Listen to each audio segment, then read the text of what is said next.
When you flip houses, that still takes about 6 months. So then I figured, okay, if I get paid every 6 months now, well, now I need to shorten that cycle again. And so that's when I discovered wholesaling. So we try to find under market value deals where we can then assign it for a fee, but the end buyer will also be able to take that, make money on it. So this process began in 2013 in real estate.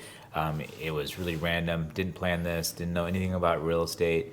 My friend and I were kind of like, driving for dollars, which is the technique that people look for when they find a property that looks distressed. Wait, you say that again? You said fine for dollars? Driving for dollars. Driving for dollars. I don't think I've ever heard that term before. Yeah, so the idea is that you drive around neighborhoods and look for distressed properties, properties that look abandoned. They might have old cars in the front yard, garbage everywhere, mail that hasn't been picked up. It just looks like it's been vacant, right? So we saw this house in the neighborhood that we lived in inner city Houston, and it was a fourplex, and it was in bad shape, and just distress, physical distress, right? Okay. We went up to this house. We looked it up on the local CAD. It was very close to where we lived, and it had some bad people living there. People that weren't supposed to be living there. And so Okay. we looked it up. We looked it up on the CAD, and we found the owner and gave him a note, dropped it off at his house, and asked him if he wanted to sell. Okay. He actually called us back, and we ended up, long story, buying the property. Okay. Okay, so that's how you kind of got started. You were just like decided to you saw some properties and you just started doing it online, doing like internet, just kind of the idea of like finding property by just driving around. Well, we only just did this one time. We just saw this distressed property in our neighborhood. Oh, okay. So it's not like you were looking for it intended. It was like you just happened to notice it, and you're like, you saw it as an opportunity. Exactly, right. We just saw this house. It was in bad shape. We're like, let's talk to the owners, and it's just the process of driving for dollars, which is just finding a crappy property in the neighborhood and talking to the owners. So how did you go from like doing this one property to now you do a lot more than just one? You do like at least 100 plus, or you've done at least 100 plus or so now. So how did you go from that to doing so many more? Yeah. So in my career, over 100 plus. I think closer to like 140-ish, 150 since I started. So. And that property was like 5 or 6 years ago. That was a property we bought with the intent and with the idea of building new homes on it. So we ended up building some new homes. But subsequently after that you asked, like, how did I get from there to where I'm at? And we wanted to shorten the life cycle of each deal. That first deal took like a couple years, right? And not to get paid for a couple years was hard.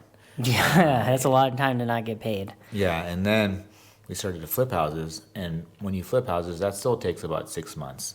For the cash to come, when the cash goes out to the cash goes from when the cash comes back in again. So then I figured, okay, if I get paid every 6 months now, well, now I need to shorten that cycle again, and so that's when I discovered wholesaling, and so that is usually about maybe like anywhere from like on average like 30 to 75 days of payback time. So it's kind of like, so when you're talking about shortening cycle, you're talking about just kind of shortening the time to like from when you buy it to like when you make it a deal of some type. Yeah, from the time where you invest the money into marketing to the time where you get some money back in your bank account. Okay, so you were like, okay, it's taking too long. How do I speed up the process? And then you mentioned the idea of doing wholesaling, but a lot of my listeners aren't that familiar with wholesaling. So can you kind of give like a refresher on what that is? Yeah, so we go to the property owner, we find a property that we like, and we get it under contract, and we assign our interest in that property to another person, another buyer, who would basically follow those terms you have in the contract. Like the purchase price, the closing time, the title company, and all the details of the purchase contract, the underlying purchase contract, and me as the original buyer would assign that to someone else for a fee. Okay, so it's kind of like, okay, so an example might be is like you buy a house for 100. You get it under contract for 100K, and then you might sell it to somebody else at like 120 or 130 or something, theoretically, something like that. Something that was more than what we paid for, right? Yeah, something for more than what you paid for. And then so the advantage of that is you found the deal, and then you don't have to do some of the legwork around like flipping the houses. Exactly. So we're just flipping the paper, the Flipping the contract. paper, yeah. You're getting essentially paid for essentially like finding the deal. Exactly. And then kind of like highlighting like why it's valuable and how the next person, how they can kind of like take advantage of that. Exactly. So we try to find off-market deals or under-market value deals where we can then assign it for a fee, but the end buyer will also be able to take that, make money on it, right? We can't sell it for a super high price, but we can sell it for a reasonable price that someone's willing to pay for it to also monetize on it.